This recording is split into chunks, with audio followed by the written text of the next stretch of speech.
સાબરકાંઠામાં ચાંદીપુરા વાયરસનો વધુ એક કેસ હિંમતનગર સિવિલમાં આવ્યો। વધુ એક બાળકી સારવાર હેઠળ છે। 3 વર્ષીય બાળકીમાં શંકાસ્પદ ચાંદીપુરા વાયરસના લક્ષણો જોવા મળ્યા। 3 વર્ષીય બાળકી અરવલ્લી જિલ્લાની રહેવાસી છે।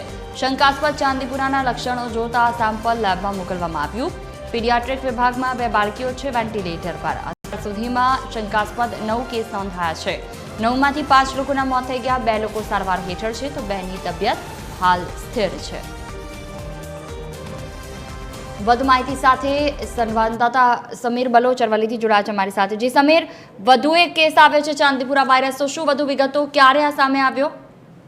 બિલકુલ, જો વાત કરવામાં આવે તો અરવલ્લી જિલ્લામાં સૌ પ્રથમ આ શંકાસ્પદ ચાંદીપુરમનો જે વાયરસ છે જેનો પ્રથમ કેસ સામે આવ્યો છે અને બાયડ તાલુકાનું એક ગામ ત્યાં આ બાળકમાં લક્ષણ જોવા મળ્યા હતા। હાલ બાળકને હિંમતનગરની સિવિલ હોસ્પિટલ ખાતે ખસેડવામાં આવ્યો છે। બાળકના જે સેમ્પલ છે તેને લેબમાં મોકલી આપવામાં આવ્યો છે। આ પ્રથમ કેસને લઈને જે આરોગ્ય વિભાગ છે તે આરોગ્ય વિભાગ સતર્ક બન્યું છે અને જે ગામમાંથી આ બાળકનો કેસ મળી આવ્યો છે તે ગામમાં હાલ આરોગ્ય વિભાગ દ્વારા ફોગિંગની કાર્યવાહી છે।